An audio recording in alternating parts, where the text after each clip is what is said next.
हल्का होकर कौन जीना नहीं चाहता। मनुष्य के सारे क्रियाकलाप के मूल में अगर देखें तो हल्केपन की तलाश ही तो है।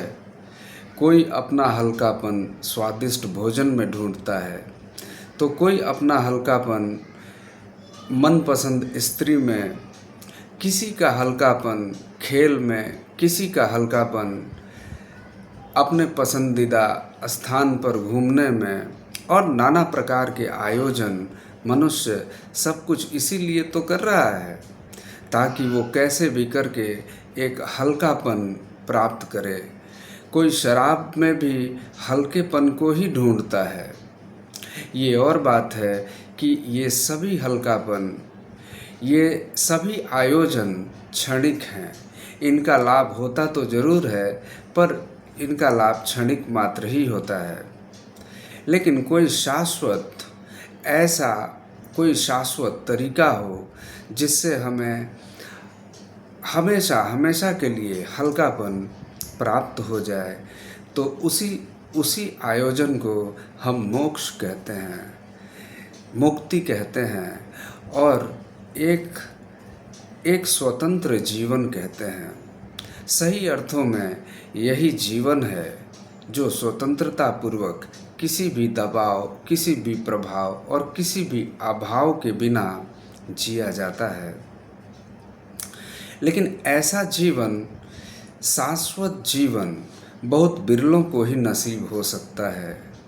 जिस भी किसी व्यक्ति के पास प्रज्ञा हो, सूझबूझ हो, उसे ऐसा जीवन बहुत ही आसानी से प्राप्त हो जाएगा।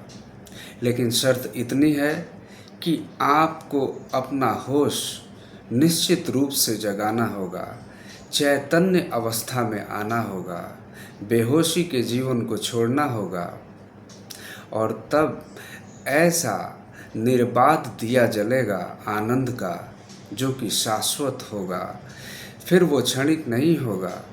एक बार जला सो जला। आप परम आनंदित रहेंगे। सब कुछ आपके इर्द गिर्द घटते रहेगा, लेकिन आप बिना प्रभावित हुए आप परम आनंद को भोग सकते हैं। उस परम आनंद का अनुभव आप कर सकते हैं। लेकिन यह सूझबूझ जगाने के लिए हमें कुछ तथ्यों को जानना होगा। जैसे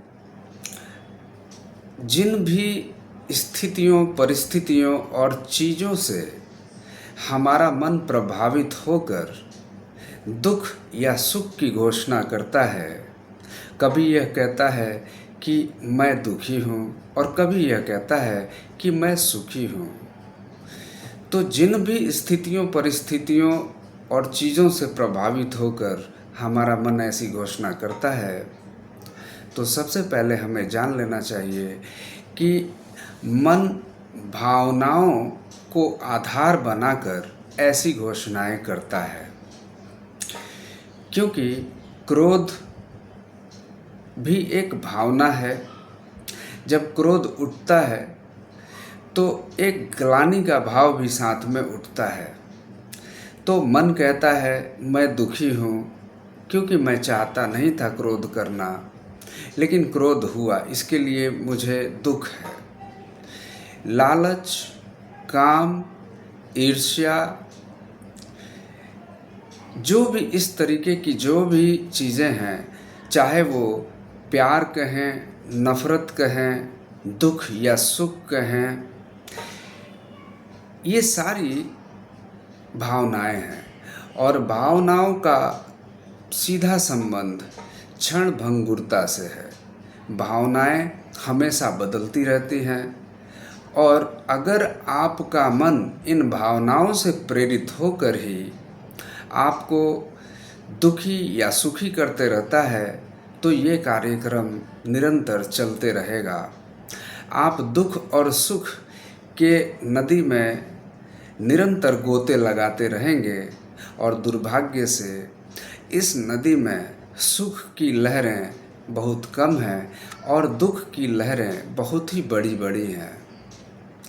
तो अगर भावनाओं के प्रभाव में आकर हमारा मन हमको प्रेरित करता है सुखी या दुखी होने के लिए, तो अगर हम ये जान लें कि भावना और मुझ में बहुत अंतर है, भावनाएं झूठ हैं और क्षणिक हैं और मैं शाश्वत हूँ, और मुझ में और भावनाओं में बहुत ही अंतर है।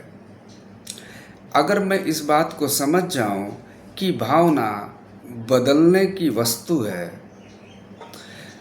और मैं बदला नहीं जा सकता, मैं शाश्वत हूँ, मेरे में बदलाव संभव नहीं, क्योंकि मैं परमात्मा का अंश हूँ और भावनाएं मेरे चित्त वृत्तियों का नतीजा हैं।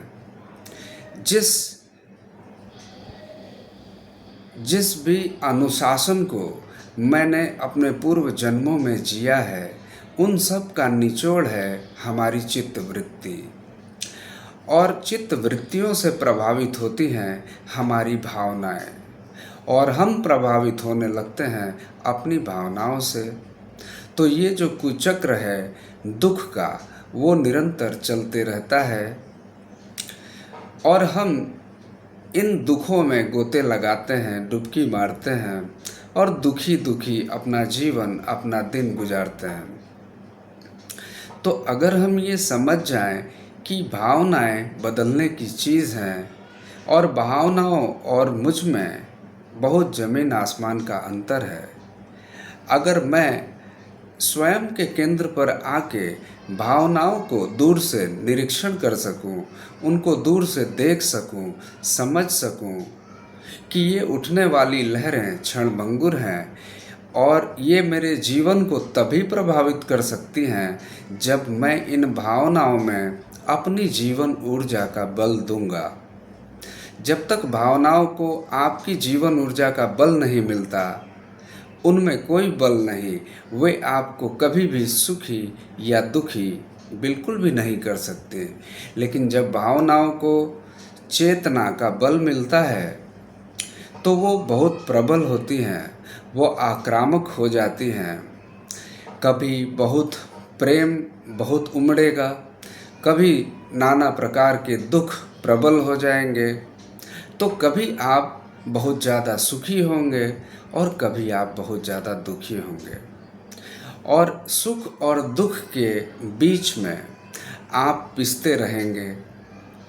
तो बुद्धिमानी ये है कि हम ये पहले जान लें कि सब कुछ जो हम महसूस करते हैं, जिनकी वजह से हम सुखी या दुखी होते हैं, वो सब चीज़ भावनाएं हैं और भावनाओं से हम दूरी बना सकते हैं। इतनी प्रज्ञा इकट्ठी करनी होगी, इतनी सूझबूझ लगानी होगी कि अगर मैं इन भावनाओं को समझ सकूं, तो फिर मैं प्रभावित होना छोड़ दूंगा, और जिस दिन भावनाओं से आप दूरी बना लेंगे, उस दिन आप तो वही रहेंगे, जैसे हैं वैसे ही रहेंगे, और भावनाएं आपकी जीवन ऊर्जा से बल नहीं पा सकेंगी और वो भावनाएं गिर जाएंगी।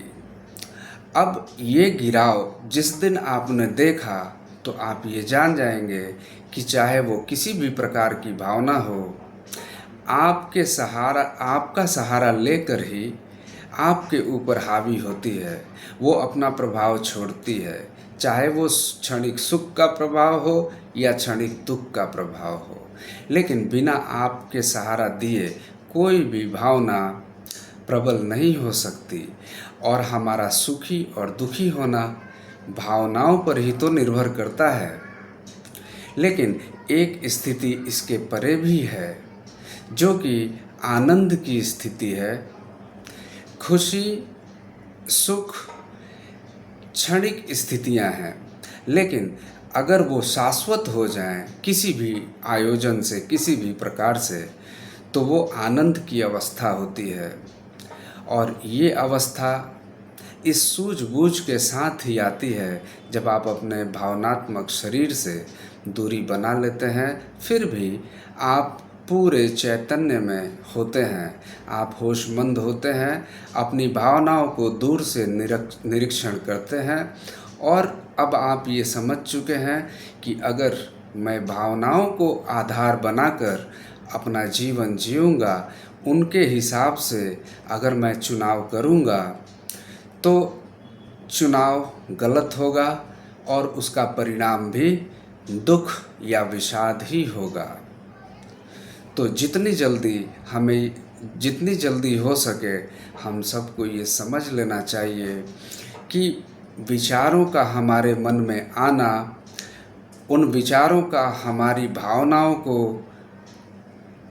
को जगाना, ये सब परिवर्तनशील है।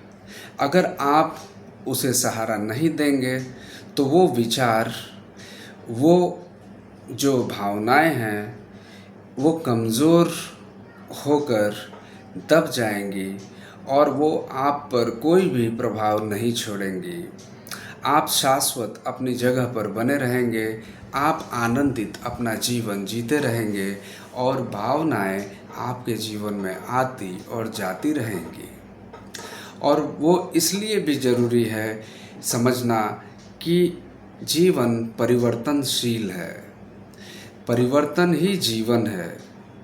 अगर आप किसी चीज़ को बदलने नहीं देना चाहते तो ये प्रकृति के नियमों के खिलाफ है और तब ऐसा करने पर आपके जीवन में दुख का धुआं ज़रूर उठेगा।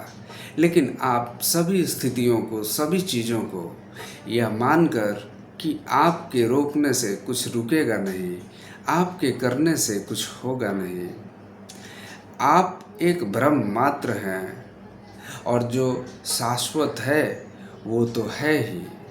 ऐसा जान लेने से, अपना अनुभव से समझ लेने से आपका दुख बिल्कुल हवा हो जाएगा।